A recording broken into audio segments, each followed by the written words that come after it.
Hey, so I just wanted to come on here and give somebody a word of encouragement. I don't know if it's gonna help anyone, um, because I think it's gonna help myself because I don't really have anyone to talk about this kind of stuff with. So I'm just gonna share it on the internet and see where it goes or where it takes me. Between God and I have had this request, as you may say, with Jesus that is very near and dear to my heart. And I don't know what set this desire on my heart, but since I can remember in the last few years or last 10 years, I can't remember when I requested this from Jesus, but I remember asking him something very specific, and I'm going to tell you that after I explain to you this dream I had. So last night I had a dream that I was being trained for a job, and the job kind of felt familiar, but I kind of knew where it was, but it was a different job, like it was a different role, so I don't know exactly. But in the dream, I was being trained by this guy, and this guy was like, yeah, my mom, like, she sat down and had dinner with Jesus, like face to face kind of thing, and it was a really cool experience for her. And in the dream, I felt really sad because I was like, well, like my faith isn't really the greatest right now. So then other stuff happened in the dream where I received a phone call, and this person was saying, why do you hate this family? And I was like, what? I don't hate this family. Like, what are you talking about? And then I was like saying, I hate this specific person. Didn't say who in the dream. I just said I hated this other person. And then I was like, wait a minute, like, I don't hate them. I don't know. I don't know how that relates to the dream, but it was in the dream. Anyways, so let me just tell you something really clear. I have always asked Jesus since I can remember, if when all of this is said and done, when I die or whatever, I want to sit beside Jesus at the dinner table and just have a feast with him, but I want to be the one sitting beside him. I don't know why I have this desire. I just kind of feel like it's a weird request, but it's something that I've always wanted. And yeah, let me just explain kind of today.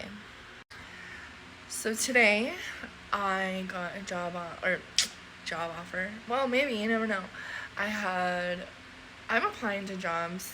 If you're following along my journey, you know that I just moved back from BC to Ontario, and I just want, like, I don't want to say a regular job, but to me a regular job means something that I'm not using for an educational purpose. Like, I went to school twice, and I kind of just want to settle in back at home before I take on a role that's like challenging or mentally challenging to the degree of what my education has.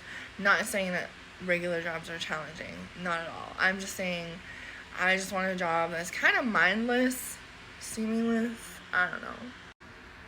But anyways, so the job is in sales, and I don't know, hopefully I do well. I have an interview tomorrow. But the point of this is like, even when your faith feels like it's dwindling, because I'm not the perfect example of someone who follows Jesus. Like, I'm far from the perfect example, but I do try. When I try, and I try really hard, but I feel like I've been through a lot of turmoil, like many people have, and it kind of sets me back and pushes me back into, where some would argue like God is putting you into place, not setting you back, but just kind of like putting the puzzle pieces together kind of thing. And for me personally, sorry, I lost my train of thought. So for me personally, I think that, like, I think a lot of Christians, I don't know if they would argue this point, but so many Christians like to say this is what you need to do to earn God's love and respect and whatever.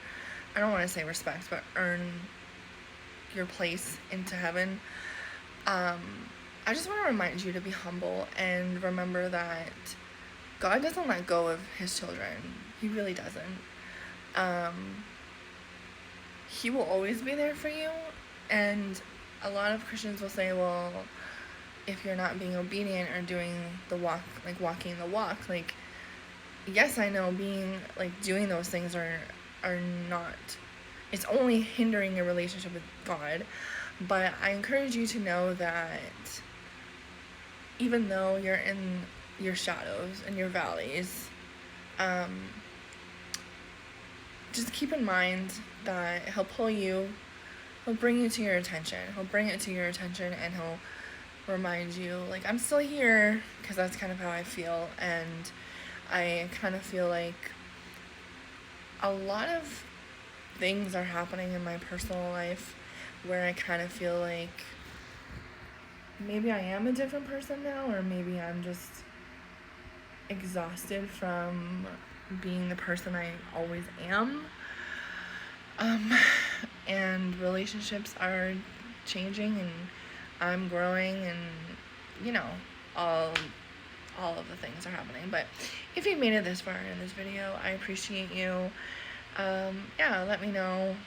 I want to find a group of people that believe in Jesus, but we're all supportive, not judgmental. I believe in holding other people accountable, but I think you meet someone where they're at, not, I've met people over time that believe in God and they're like, well, that's a sin. I can't deal with that. Sorry. But yeah, genuine connections would be great. I don't know. But I guess this is my application to make new friends who believe in God. And maybe we could start a Bible study, or we could start a prayer chain or a group. So yeah, let me know.